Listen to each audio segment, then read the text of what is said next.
नमस्ते विद्यार्थी मित्र हो.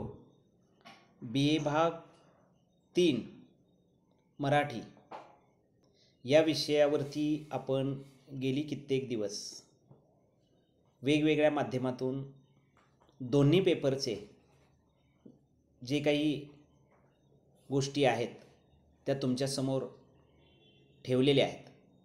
पेपर क्रमांक 8चा हा या आठवड्यातला दुसरा तास, तिसरा तास, आणि या तासामध्ये आपल्याला भाषेच्या बाबतीमध्ये जी काही चर्चा करावयाची आहे, सातत्यानं आपण भाषेच्या बाबतीमधली ही 2-3 प्रकरणं जी बघतोय ती खरं तर अत्यंत प्रभावी आहेत. आणि हा पेपर क्रमांक 8 मी आत्ता तुम्हाला सांगितला त्याच्यामध्ये खरं तर ही आपण जे पाहतोय मराठी भाषा आणि भाषा विज्ञान याच्यावरचं विवेचन फार सुंदररित्या आपण एकंदरीत समजून घेतो आहे. प्रकरण पहिलं झालेलंच आहे. या दुसऱ्या प्रकरणातलाही तिसरा तास हा माझ्या माहितीप्रमाणे आहे. आणि मग त्याच्यामध्ये भाषेचं स्वरूप आणि लक्षणं यावरती फोकस आपल्याला करावायचा आहे. त्याच्यामध्ये आणखी एक भाग आहे. भाषेचं स्वरूप आपण थोडंसं माहिती करून घेतलेलं आहे मागं. भाषेच्या व्याख्याही आहेत. भाषा म्हणजे काय तर ध्वनी निर्मित व्यवस्था. मग कृपा कुलकर्णींनी केलेली व्याख्या, नागो कालेलकरांनी केलेली व्याख्या, श्रीन गजेंद्र गडकर यांनी केलेली व्याख्या, या सगळ्या व्याख्या आपण बघितल्या तर साधारणपणे एक दिसतं की मानवानं आपल्या स्वतःच्या व्यवहार विनिमयासाठी स्वतः जे काही ध्वनी संकेत एकत्रित केले, उच्चार केला, अशा एका व्यवस्थेला भाषा असं म्हटलं गेलेलं आहे. मग त्या भाषा व्याख्या कोणत्या आहेत हे तर आपण बघावायचं आहेच. पण हे बघता बघता तुम्हा आम्हाला तुमच्या आमच्या जीवनामध्ये दररोजच्या दैनंदिन व्यवहारामध्ये भाषेला अत्यंत महत्त्वाचं स्थान द्यावं लागतं. भाषा ही तुमच्या आमच्या जीवनामध्ये अत्यंत गरजेची गोष्ट ठरते. कारण भाषा हा शब्द भाष या संस्कृत धातूपासून बनलेला आहे. भाष म्हणजे बोलणे, भाष म्हणजे उच्चारणे. काहीतरी उच्चारण्यासाठी, काहीतरी व्यक्त करण्यासाठी, काहीतरी लोकांच्या समोर मांडण्यासाठी या भाषेला जे महत्त्वाचं स्थान दिलं गेलेलं आहे, मग ती जगातल्या प्रत्येक माणसाच्या व्यवहार जो आहे तो भाषेमुळेच चालतो. त्या भाषे वेगवेगळे असेल, त्याचे ध्वनी संकेत वेगळे असतील, त्याचा उच्चार हे वेगळा असेल, पण प्रत्यक्ष भाषा म्हणजे ज्याला आपण इंग्रजीमध्ये लँग्वेज असं म्हणतो, या भाषा ही जी व्यवस्था आहे ती ध्वनी व्यवस्था आहे. हे तर आहेच, कारण भाषेला ध्वनी आहे. भाषी ध्वनी व्यवस्था आहे, माध्यम आहे. ध्वनी एका ठिकाणी एखादी गोष्ट पोचवण्यासाठी माध्यम म्हणून भाषा वापरली जाते. कशी? म्हणजे तुम्ही एका बांधावरती उभे आहात आणि तिथून एक 4 फरलांग अंतरावर, म्हणजे तिथून जवळजवळ 200 मीटर अंतरावर तुम्ही त्या बांधावरनं उभा राहून ज्या वेळेला ओरडता आणि मग लांब कुठंतरी 200 मीटरच्या अंतरावरती शेतात पाणी पाजणारा तुमचा कोणीतरी नातेवाईक, वडील, मुलगा कोण असेल, त्याला तुम्ही इकडून सांगता, अरे मोटर बंद केलेली आहे, किंवा भांगलण्याचं खुरपं तुझ्याकडे आहे का नाही. इकडून तुम्ही जोरात ज्यावेळेला हाक देता त्यावेळेला ती हाक किंवा तो ध्वनी जो आहे त्याच्यापर्यंत पोहोचतो आणि त्याला संदेश मिळतो. काय? मोटर बंद केली आहे, संदेश मिळतो. पण त्याच्यामधलं जे माध्यम आहे ना ते ध्वनी आहे. म्हणून भाषेचं स्वरूप समजून घेताना भाषा ध्वनी माध्यम आहे एवढं लक्षात ठेवायचं. माध्यम, भाषेचं माध्यम काय तर ध्वनी आहे. ध्वनी उच्चारल्याशिवाय त्याला काय म्हणायचं काही कळत नाही. आणि मग आपले ध्वनी जे आहेत, मूल ध्वनी जे आहेत ते किती आहेत, काय आहेत, कशा आहेत, त्याचा विचार एकंदरीत करायचा. आणि म्हणून ध्वनी माध्यम हे भाषेच्या स्वरूपातला महत्त्वाचा मुद्दा. पुढचा मुद्दा आहे, भाषा समाज व्यवहाराचं साधन आहे. जगातल्या प्रत्येक माणसाचा व्यवहार जसा भाषेमुळे चालतो तसा समाजसुद्धा भाषेवर चालतो. म्हणजे भाषा एकाच्या मालकीची असू शकत नाही, दोघांच्या मालकीची असू शकत नाही. ती अनेकांच्या, लाखोंच्या मालकीची आहे. त्याचबरोबर ती समाजाचीच होऊन गेलेली असते. आता महाराष्ट्रातली मराठी भाषा साऱ्या मराठी समूहाची होऊन गेलेली आहे. ती भाषा वापरायला, शिकायला काही लायसन काढावं लागत नाही किंवा त्याला काही पैसे भरावे लागत नाहीत. एकच आहे की तुम्हाला तुमची आई, तुमचं वय जसं वाढायला लागतं, तुम्ही 1-2 वर्षाचे, 3 वर्ष, 4 वर्ष, तेव्हा ती बोबडं बोलून तुम्हाला बोलायला शिकवतात. कारण त्यांचं असं म्हणणं आहे की बोलणाऱ्याच्या एरंड्या विकल्या जातात, न बोलणाऱ्याचे गहूसुद्धा विकले जात नाहीत. त्यांना असं म्हणायचं आहे की तुम्ही बोलल्याशिवाय तुला कळणार नाही. मग लहान 1-2 वर्षाचा मुलगा सुद्धा आई म्हणून जेव्हा हाक मारतो किंवा एखाद्या वस्तूचं जेव्हा नाव घेतो, त्यावेळेला तो जो ध्वनी उच्चारतो ना, त्या ध्वनीला महत्त्वाचं स्थान. आणि म्हणून समाजातल्या प्रत्येक घटकाचं सगळ्यात प्रभावी साधन म्हणजे भाषा. आणि म्हणून भाषेचं स्वरूप समजून घेताना हे 4-5 मुद्दे घ्यायचे किंवा हे 4-5 गोष्टीही लक्षात ठेवायच्या. भाषा ध्वनी माध्यम आहे, समाजवराचं साधन आहे, प्रतिकात्मक भाषा आहे, म्हणजे एखादं प्रतीक वापरलेलं असतं. प्रतिकात्मक म्हणजे काही शब्द बघा असतात की म्हणी असतात किंवा एखादा शब्द असतो की तो बरोबर त्याच्यासाठी वापरलेला असतो.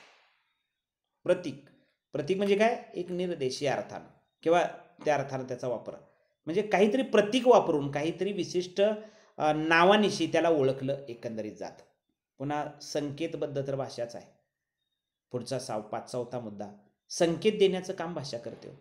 कुठलीही गोष्ट व्यक्त करण्यासाठी, सांगण्यासाठी बसल्या बसल्या सुद्धा त्याला जी जेव्हा ती गोष्ट म्हणते मिळते, त्यावेळेला सगळ्यात महत्त्वाचं ती संकेत देण्याचं काम करायला लागते भाषा. मग भाषा एक पद्धती आहे, हा एक त्याच्यातला मुद्दा आहे. पद्धत आहे म्हणजे कुठली एखादी पद्धत असल्याशिवाय एखादी गोष्ट व्यवस्थित आणि सक्सेस होऊ शकत नाही. तसं भाषासुद्धा पूर्णपणे प्रभावीपणे टिकून राहायची असेल, भाषासुद्धा जर एखादी गोष्ट लोकांच्या पर्यंत गळी उतरून ती फायदा करून जर देत असेल, तर ती भाषा तिथे एक पद्धतीची भूमिका स्वीकारते. एक पद्धत म्हणजे तुम्ही काय म्हणता की माझी ही अशी अशी पद्धत आहे. काय पद्धत आहे की मी सकाळी 7, 8, 9 वाजल्याशिवाय कुठलाही विधी किंवा कुठलीही एखादी चांगली गोष्ट केल्याशिवाय, काही एखादी गोष्ट आपण ठरवलेली किंवा रियाज केल्याशिवाय मी काय करू शकत नाही, तर मी जेवत नाही किंवा माझं हे तत्व पूर्ण होणार नाही किंवा मी पुढच्या कामाला जाणार नाही. त्यामुळं ती एक स्वतःची बांधून घेतलेली पद्धत आहे, बांधून घेतलेली ती एक बाइंडिंग गोष्ट आहे. प्रत्येक गोष्टीला बाउंड्री असावी लागते, प्रत्येक गोष्टीला विशिष्ट अंतरावरती कट ऑफ असावा लागतो. तुम्ही कट ऑफ नसेल तर 10 वर्ष तुम्ही पळताय, धावताय, पण पदरात काहीच नाही. तुम्ही टार्गेट ठेवलं पाहिजे. माझं हे आता 10 लाख रुपयेचं हिथं गेल्या काही पुढच्या वर्षात मी मिळवणार आहे, 5 वर्षात ते, पण तेही सत्कर्मानं, चोरी करून नव्हे किंवा लोकांना लुबाडून नव्हे. ते एक बंधन पाळून ज्यावेळेला तुम्ही त्याच्यात वावरायला लागता, जबाबदारीची जाणीव येते तुम्हाला. आणि तुम्हाला ज्यावेळेला जबाबदारीची जाणीव येते ना, तेव्हा तुमच्यासारखी सुखी तुम्हीच असता. कारण त्याच्यातल्या निर्मितीचा आनंद तुम्हाला मिळत असतो. त्याच्यातले सुख मिळतं ना, त्याच्यातला आनंद भरपूर मिळतो. तुम्ही म्हणता अरे माझं काय आहे, आता काय नव्हतं या महिन्यात मला वाटतं, पण या महिन्याभरात माझं पुढचं सगळं सोल्युशन निघालं आहे आणि मला माझ्याकडे गिऱ्हाईक आले. सिनेमामध्ये बऱ्याच वेळा ही अशा प्रकारची उदाहरणं फार चांगल्या पद्धतीनं एकंदरीत दिलेली असतात. त्याला एक पद्धतच करून टाकलेली असते, त्याला एक सिस्टीमच करून टाकलेली असते. म्हणजे तुम्ही या भाषेनं किंवा या व्यवस्थेनं किंवा या गोष्टीनं त्याच्याकडे बघायचं, वावरायचं. तर मित्रहो, भाषा एक पद्धती आहे. आणि सगळ्यात महत्त्वाचा याच्यातला माझ्या माहितीप्रमाणे 6वा मुद्दा जवळजवळ भाषेचं स्वरूप समजून घेताना की भाषा लक्षात ठेवा मानवी आहे, मानवानं ती निर्माण केलेली आहे. देवातनं स्वर्गातनं ती आलेली नाही. स्वर्ग कुठं असतो हे माहीत पण नाही. तरी पण ही भाषा कुठून आली, तर ही भाषा मानवानं स्वतःच्या व्यवहार विनिमयासाठी तयार केली. मग त्याचे काही गोष्टी त्याच्यातनं स्वीकारल्या. ते ध्वनी कसे स्वीकारले, म्हणजे क पासून न्य पर्यंत, अम पासून आ पर्यंत ही स्वर आणि व्यंजनं याचं जे हे जो ध्वनी आहे तो कसा शोधला तुम्ही, हा एक औत्सुक्याचा आणि कष्टाचा खरं तर प्रश्न आहे. कसा शोधला ते शास्त्रोक्तरित्या समजून घेणं एकंदरीत महत्त्वाचं आहे. आणि म्हणून भाषा ही मानवी आहे. मानवानं स्वतःच्या उदरनिर्वाहासाठी, मानवानं स्वतःच्या अंगीकारण्यासाठी, स्वतःला अपडेट करण्यासाठी, स्वतःला समजून घेण्यासाठी मानवानं जे काही मुद्दे सांगितले की भाषेचं स्वरूपामध्ये साधारणपणे हे मुद्दे येतात. भाषा मानवी आहे, भाषा एक पद्धत आहे. भाषा एक पद्धत आहे. कशी पद्धत आहे की काहीतरी करण्याची एक त्याच्यात त्या भाषेला वाव आहे. तुम्ही म्हणता या पद्धतीनं मी गेलो तरच मी सक्सेस होणार, या पद्धतीनं मी जर नाही गेलो तर मी सक्सेस होणार नाही. तुम्ही म्हणता ना, स्वतःची एक पद्धती आहे, निर्मिती आहे त्याची, या अंगानं पद्धती आहे, संकेतबद्धता सांगितलं. तर असे 6 मुद्दे भाषेचं स्वरूप स्पष्ट करतात. मागच्या वेळेला थोडे 1-2 मुद्द्यांना आपण स्पर्श केलेला होता. आता जवळजवळ या बऱ्याच गोष्टींना त्याच्यामध्ये आपण काय केलेलं आहे तर स्पर्श केलेला आहे. आता हे प्रकरण व्याख्या आणि भाषेचं स्वरूप हे अर्ध प्रकरण होतं याच्यातलं, म्हणजे त्याचं नावच आहे भाषेचं स्वरूप, व्याख्या आणि वैशिष्ट्ये. मग आता व्याख्या तर बघितल्या आपण, 1-2 बघितली किंवा अजून त्या 3च व्याख्या बघायच्या एकंदरीत आहेत. त्यानंतर आपण काय बघितलेलं आहे तर भाषेचं स्वरूप बघितलं. आत्ता 6 मुद्द्यातून भाषा कशी आहे, भाषेचं स्वरूप कसं आहे, भाषा कशा पद्धतीनं एकंदरीत घेणं गरजेचं आहे याचा शोध एकंदरीत घेतला. आता या प्रकरणातला शेवटचा मुद्दा, आणि आपण 2 तासामध्ये त्या गोष्टी समजून घ्यायला काही हरकत नाही, आणि तो म्हणजे भाषेची लक्षणं किंवा वैशिष्ट्य. या विषयावर ज्यावेळेला आपण आता चर्चा करणार आहे त्यावेळेला भाषेची एकूण साधारणपणे 9 वैशिष्ट्ये आहेत सांगितली जातात. ती कोणकोणती आहेत आता बघायची आहेत, पण त्याच्यातली 7 वैशिष्ट्ये जी आहेत त्या 9 पैकी 7 वैशिष्ट्ये ही हॉकेट नावाच्या भाषाशास्त्रज्ञानं सांगितलेली आहेत, CF हॉकेट. आणि मग मनोवैज्ञानिक किंवा भाषावैज्ञानिक दृष्टिकोनातून कोणतीही भाषा पुढारलेली अथवा मागासलेली असू शकत नाही. कुठलीही भाषा ती मागासलेली आहे असं म्हणता येणार नाही, पुढारलेली असंही म्हणता येणार नाही. भाषा विज्ञानात सर्व भाषा ह्या समान पातळीवर आहेत. सर्व भाषा विज्ञानात समान पातळीवर आहेत. भाषा एक स्वतंत्र स्वायत्त वस्तू आहे, स्वतंत्र आणि स्वायत्त वस्तू आहे ती. त्यानंतर काय आहे की लिखित स्वरूपात तिचं मूर्त, गोचर आणि नियम श्रद्धा ही या ठिकाणी बद्ध ती होऊ शकते. मौखिक स्वरूपामध्ये ते अंगीकार असते, म्हणजे लोकप्रयोग हाच तिचा एक मानदंड असतो. त्यामुळं एक सामाजिक संस्था बनते भाषा. भाषा एकाला काही सांगत नाही आहे, अनेकांच्याकडून कार्य करून घेते. आज माणूस जन्माला आल्यापासून मृत्यूपर्यंत, त्याच्या रडण्यापासून ते त्याच्या शेवटच्या व्यक्त होणाऱ्या दुःखापर्यंत पूर्णपणे तो माणूस मातीशी बांधला गेला आहे, तसा भाषेशी बांधला गेलेला आहे. भाषेशी तो आपलं स्वतःचं नातं एकंदरीत जपत राहतो. आणि म्हणून CF हॉकेट यांनी सांगितलेली भाषेची 7 वैशिष्ट्ये आपण बघायचं आहे. श्रेष्ठ, कनिष्ठ, गोड, कर्कश ही विशेषणं नसतातच त्यांच्यामध्ये. तर याला एक काय करता येईल याचा विचार एकंदरीत आहे. तर भाषेची वैशिष्ट्ये जी आहेत ना CF हॉकेट यांनी सांगितलेली, त्याच्यामध्ये ती 7 वैशिष्ट्ये कोणकोणती आहेत तर त्या 7 वैशिष्ट्यातल्या 1-2 वैशिष्ट्यांचा थोडासा आपण ओहापोह किंवा विचार एकंदरीत करायचा. तर भाषेचं जे वैशिष्ट्य आहेत किंवा लक्षण आहेत, स्वरूप बघितलेलं आहे, त्याची लक्षणं आणि तिची वैशिष्ट्ये जी आहेत ना ती एक ज्यावेळेला आपण बघणार आहे 1-2, त्यावेळेला काय वैशिष्ट्य आहे भाषेची. ही भाषा जी आहे ती यादवकालीन आहे किंवा शिवकालीन आहे, त्याच्यामध्ये बदल होऊन नंतर या ठिकाणी ती शुद्ध रूप अनुस्वार घेऊन बनलेली आहेत गेल्या 60-70 वर्षात. हे सगळं जरी खरं असलं तरी सुद्धा लक्षणामध्ये पहिलं जे लक्षण आहे ते अत्यंत महत्त्वाचं लक्षण आहे, आणि ते लक्षण एका विशिष्ट टप्प्यावरती करणं गरजेचं, ते लक्षण समजून घेणं गरजेचं. कोणती तर द्विस्तरीय रचना, किंवा त्याला दुहेरीपण असंही म्हटलंय. काय म्हटलंय? दुहेरीपण किंवा द्विस्तरीय रचना. कोणत्याही भाषेमध्ये 2 स्तरावरची रचना असते, म्हणजे मानवी भाषा आणि प्राण्यांच्या संवेदनशील पद्धती यात मूलध्वनी जो आहे तो मर्यादित असतात, आणि म्हणून मानवी भाषेमध्ये 30 ते 40 मूलध्वनी किंवा स्वनिम जे आहेत ते वापरले एकंदरीत जातात. 36 म्हणजे त्याचा एक संख्या 36 असते, त्याच्या संदेशाची शंका जी आहे ती असते. आणि म्हणून ध्वनी घटकांच्या मानवी भाषेमध्ये अर्थ नसतो. मानवी भाषेमध्ये दुहेरी घटकाला थोडासुद्धा अर्थ नाही.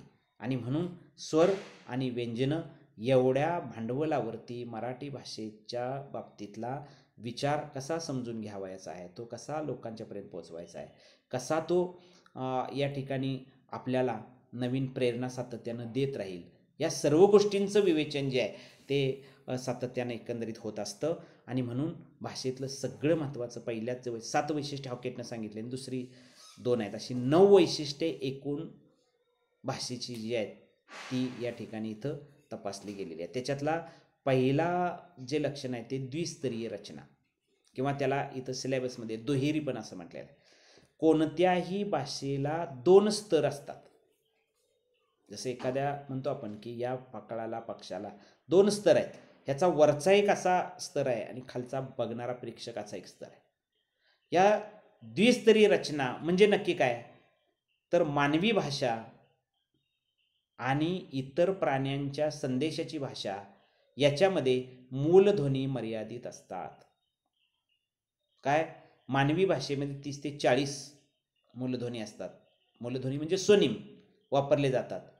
आणि मग वेरवेट माकडं जी आहेत ती वेगवेगळा आवाज काढतात.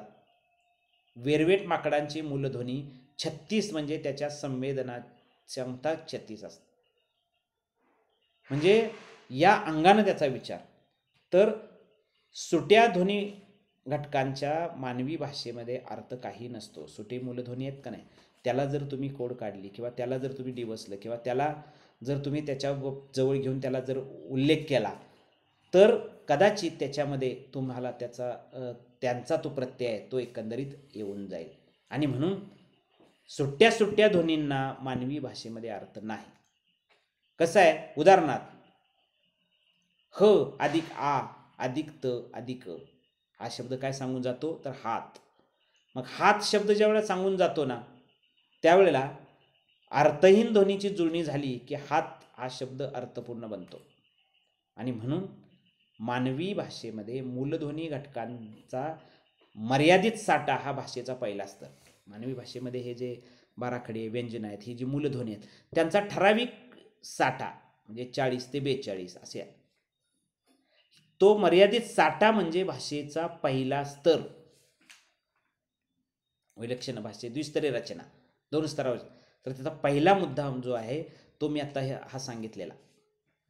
दुसरं काय आहे, तर भाषेचा दुसरा स्तर काय, तर पहिला स्तर मर्यादित मूलध्वनींचा साठा पहिला स्तर. दुसरा स्तर काय, त्या मर्यादित मूलध्वनींच्या साहाय्यानं तुला दुसरे जे विषय आहेत स्वीकारायला लावणं, तो भाषेचा दुसरा स्तर किंवा त्याच्यामध्ये हा सगळा एकंदरीत भाग येतो आहे. आणि म्हणून मित्रहो, भाषेच्या बाबतीमध्ये फार सुंदर आपण निर्मिती एकंदरीत केली आहे. लक्षात आलं का, की काय, की भाषेच्या लक्षणं किंवा वैशिष्ट्ये आपण बघतोय, त्याच्यामध्ये पहिलं जे आहे द्विस्तरीय रचना. म्हणजे कोणत्याही भाषेला 2 स्तरावर रचना असते. 2 स्तरावर म्हणजे काय, मर्यादित मूलध्वनींचा साठा आणि मर्यादित मूलध्वनींच्या साहाय्यानं अगणित शब्द तयार करता येणं, हा दुसरा स्तर. तर हे 2 स्तर मानवी भाषेच्या दृष्टीनं अत्यंत महत्त्वाचे आहेत. कारण मानवानं स्वतः ध्वनीची निर्मिती केली, स्वतः ध्वनीचं चिन्ह तयार केलं. क पासून न्य पर्यंत, अम पासून आहापर्यंत हे सगळे मूलध्वनी माणसानंच निर्माण केले. माणसानंच या ठिकाणी त्याच्यावरचं प्रेझेंटेशन करणं किंवा माणसाच्या गरजेची गोष्ट ती आता आहे ती स्वीकारणं, हे खरं तर या लॉकडाऊनच्या काळामध्ये तुम्ही फार मानसिकतेनं करत आहात. तुम्ही फार चांगल्या पद्धतीनं या सगळ्या गोष्टी ॲक्सेप्ट करत आहात आणि एखादी नवीन गोष्ट दिसली तरी त्यालाही तुम्ही प्रेरणा देत आहात. त्याच्यामुळं या सगळ्या गोष्टींना एक विशेष महत्त्व आहे. तर मानवी भाषेतल्या किंवा भाषेमध्ये 2 जे स्तर असतात, द्विस्तरी जे असते किंवा दुहेरीपण ज्याला आपण म्हणतो, त्याच्यामध्ये या अंगानं त्याचा विचार एकंदरीत करावायचा आहे. आणि म्हणून लक्षात आलं की ह अधिक आ अधिक त अधिक, जे तुम्हाला नेहमी 2 त्याच्यामधले अदृश्य आहेत, पण त्याचा उच्चार आहे किंवा त्या गोष्टी घ्यायच्या का नाहीत हे आपल्याला ठरवावं लागेल. आणि म्हणून द्विस्तरीय रचना हे मानवी भाषेतलं सगळ्यात महत्त्वाचं वैशिष्ट्य. 2 स्तरावर स्मशानभूमीत किंवा 2 स्तरावर त्याचं चित्रण एकंदरीत ते केलं जातं. दुहेरीपणा त्याचा जो आहे तो स्पष्ट एकंदरीत होत राहतो. आणि म्हणून मानवी भाषेला एका अर्थानं फार महत्त्वाचं स्थान एकंदरीत असलेलं आपल्याला दिसतं. आणि म्हणून मानवी भाषेमध्ये त्याची लक्षणं पाहताना 2 स्तरावर रचना, म्हणजे अगणित शब्द तयार करता येणं, स्वनिम तयार करता येणं, हा दुसरा असतं. पण ते शब्द ज्यावेळेला आपल्याला तयार करावे लागतात त्यावेळी ते शब्द तयार करण्यासाठी तुम्हाला मूलध्वनी लागणार आहे, म्हणजे त्याची बाराखडी लागणार आहे, अ आ हे लागणार आहे. म्हणजे त्याचा मर्यादित साठा पहिला स्तर, आणि दुसरा स्तर काय त्याचा आहे तर त्याच्यापासून अगणित शब्द तयार करता येणं. आता पुढचं भाषेचं जे वैशिष्ट्य आहे ते अत्यंत महत्त्वाचे आहे, निर्मितीशीलता. निर्मितीशीलता काय? निर्मितीशीलता म्हणजे नवनवीन वाक्य, नवनवीन शब्द, नवनवीन म्हणी या तयार करता येतात. म्हणजे भाषेमध्ये वाव आहे. मर्यादित मूलध्वनींचा साठा आहे, पण त्याच्यापासून नवीन शब्द समजून घेणं, त्याच्यापासून नवीन शब्द ते जाणीवपूर्वक आपल्या डोळ्यासमोर ठेवणं, याला सगळ्यात महत्त्वाचं काय, त्याची निर्मिती कशी होते हे भाषेचं खास आकर्षण आहे, भाषेचं फार प्रभावी वैशिष्ट्य आहे. काय तर भाषेमध्ये नवनवीन निर्माण करता येतं. उदाहरणार्थ एखादा शब्द नवीनच भाषेमध्ये येतो, म्हणजे वडाप शब्द भाषेमध्ये नवीनच आला काही वर्षावर. ज्या वेळेला खाजगी वाहतूक नव्हती, जीप आणि टेम्पोतनं खाजगी वाहनातून ज्यावेळेला प्रेक्षकांना वाहत न्यायचं एसटीच्या तिकिटावरच, त्यावेळेला त्यातला नवनिर्मितीला त्याच्यामध्ये वाव नव्हता. पण नवीन काहीतरी ते निर्माण करणं हे भाषेच्या दृष्टीनं फार प्रभावीरित्या आहे. आणि म्हणून निर्मितीशीलता हे भाषेचं खास वैशिष्ट्य आहे, लक्षात ठेवा. म्हणजे त्या मानवी भाषिक क्रियेत शारीरिक पातळीवर जवळजवळ या ठिकाणी त्याला अर्थच नसतो किंवा उपयोगी जवळजवळ नसतो. आणि एका ध्वनिकाच्या ध्वनी संकेतानुसार दुसरा भाषिक आवश्यक तो ध्वनी तयार होतो. म्हणून भाषेमध्ये गमतीशीरपणा आहे. एकदा एखादी भाषा शिकली, त्या संकेत माहीत झाले, तर तो आपोआप त्याच्यामध्ये अंदाजानं ते शब्द एकदा त्यानं बघितला की त्याचा पाठ होऊन जातो किंवा त्याला समजतच राहतो. आणि म्हणून निर्मिती करणं हे भाषेचं अंगभूत वैशिष्ट्य आहे. नवीन नवीन काहीतरी निर्मिती करायचं. काय निर्मिती करायची बघा तुम्ही, आता भाषा बोली होती, पुस्तकातून दिसत होती, आता ती व्हॉट्सअप माध्यमातून एकमेकांच्या पर्यंत जायला लागली. ईमेल केला की ते पुस्तक जायला लागलं. आणि त्यामुळं त्याला खरं तर ही सगळी एकंदरीत रचनात्मक मांडणी अत्यंत महत्त्वाची ठरते. माझ्या माहितीप्रमाणे की 2 भाषेची लक्षणं हॉकेटनं सांगितलेली बघितली आणि दुसरी 2 बाहेरची आहेत. म्हणजे दुसरी 2 त्या सेफ हॉकेटनं नाही सांगितलेली की त्याच्यात असू शकतात. भाषा सामाजिक संस्था आहे, भाषा रैखिकता आहे, म्हणजे हे वैशिष्ट्य ती सांगावी लागते. पण आत्ता इथं भाषेची दुहेरी लक्षात आलं. दुहेरी पण काय, भाषेचं 2 स्तर काय, पहिला स्तर मर्यादित मूलध्वनींचा साठा, आणि दुसरा स्तर तो पहिला मर्यादित मूलध्वनींचा साठा वापरून अगणित शब्द तयार जेव्हा करायला लागतो आणि ते शब्द वाक्यातनं उच्चारून या ठिकाणी उदरनिर्वाह जेव्हा करू लागतो त्यावेळेला त्याची खरी तीव्रता ही एकंदरीत आपल्याला कळत असते. म्हणून भाषा दुहेरी आहे, ती द्विस्तरीय रचना आहे तिची, किंवा भाषेमध्ये नवनिर्मिती करणं हे भाषेमध्ये फार वाव आहे आणि त्याचंही उदाहरण एकंदरीत देता येईल. पुढं काय तर कार्यकारण संबंधाचा अभाव. कार्यकारण संबंध म्हणजे काय तर एखाद्या ठिकाणी एखादी गोष्ट नक्की आज मला मिळणार आहे, मी 4 दिवसांना आलो असतो चाललो असतो, पण मी आजच येऊन घेऊन जाणार कारण ती अमक्या ठिकाणी नक्की मला मिळणार आहे, नक्की कोणीतरी येऊन जाणार. हा जो ठाम विश्वास आहे, ही जी गोष्ट पटण्यासारखी आहे, याचा विचार ज्यावेळेला आपण करायला लागतो त्यावेळेला कार्यकारण संबंधाचा आपल्यावर अभाव आहे. कार्यकारण संबंध म्हणजे एखाद्या ठिकाणी कुंडलच्या एका विशिष्ट जागेवर किंवा विशिष्ट अशा कामाळ्यात असं या ठिकाणी घडलेलं आणि आपण त्याचा कार्यकारण संबंध लावतो. तो तिथं स्फोट झाला म्हणून इथं त्रास झाला, तो तिथं अमकं झालं म्हणून इकडे हे झालं, असं काही नसतं. तर एकंदरीत हा विचार सगळ्यात महत्त्वाचा आहे. कार्यकारण संबंधाचा अभाव अलीकडच्या काळात दिसत नाही. त्यामुळे भाषेचं जी वैशिष्ट्ये आहेत त्याच्यातली 2 वैशिष्ट्य 3 वैशिष्ट्य आपण एकंदरीत समजून घेतलेली आहे. आता यादृच्छिकता हे भाषेचं त्या अंगानं सगळ्यात महत्त्वाचं वैशिष्ट्य आहे. यादृच्छिकता म्हणजे कुठल्याही भाषेमध्ये असणारा शब्द किंवा जो उच्चार आहे त्याच्या पाठीमागं जसा ध्वनी संकेत असतो तसा या ठिकाणी त्यांनी सांगितलेलं आहे की एखाद्या भाषेला, एखाद्या वाक्याला का अर्थ तो प्राप्त झाला, तर त्याचं उत्तर एकच असतं, योगायोग.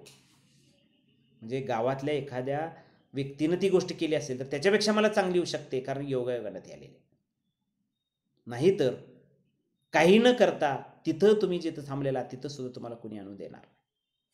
म्हणजे जोपर्यंत माणसाचे हातपाय हलतात, जोपर्यंत माणसाला माणूस म्हणून वावरून दिलं जातं, तोपर्यंत त्याला त्या गोष्टी या ठिकाणी विसर पडलेला असतो. पण आता जातो का असं म्हटल्यानंतर तो काय सांगतो की मला त्याच्यातनं मिळणारी संधी जी आहे ती महत्त्वाची आहे. आणि म्हणून एखाद्या झाडाला, एखादं झाड असा शब्द उच्चारल्याबरोबर आपलं बोट किंवा आपली मान त्या झाडाकडे वळते आणि म्हणून त्या अंगानं त्याला एक विशेष महत्त्व आहे.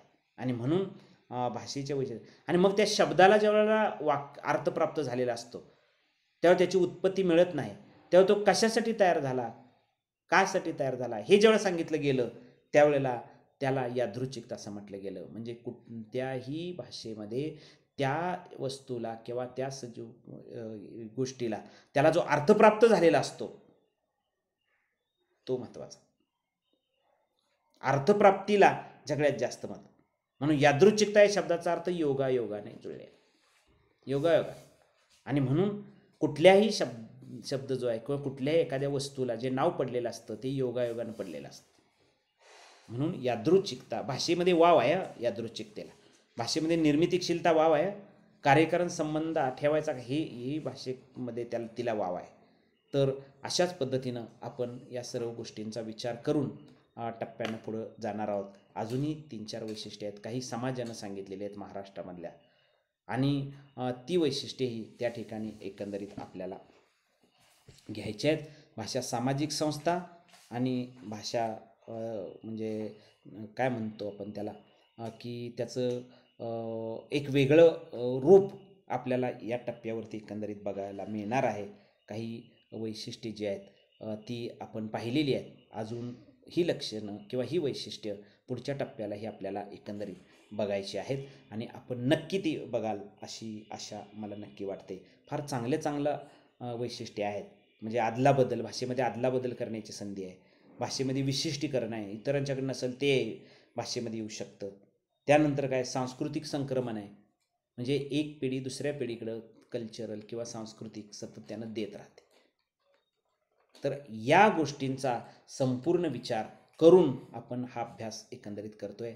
फार साध्या आणि सोप्या भाषेमध्ये तुम्हाला समजेल अशा भाषेमध्ये या गोष्टीचा पूर्णपणे या ठिकाणी तुम्ही दखल घ्यावी आणि आपल्याला एक वेगळा आनंद नक्की मिळतो याचंही समाधान आम्हाला इथं असलेलं दिसतं. तर मित्रहो, फार चांगला तास तुम्ही अटेंड करत आहात, ऐकत आहात. आपल्या जीवनमरणाचा प्रश्न जो असतो त्याच्यामध्ये एक गोष्ट असते, ती भाषेसाठी असते.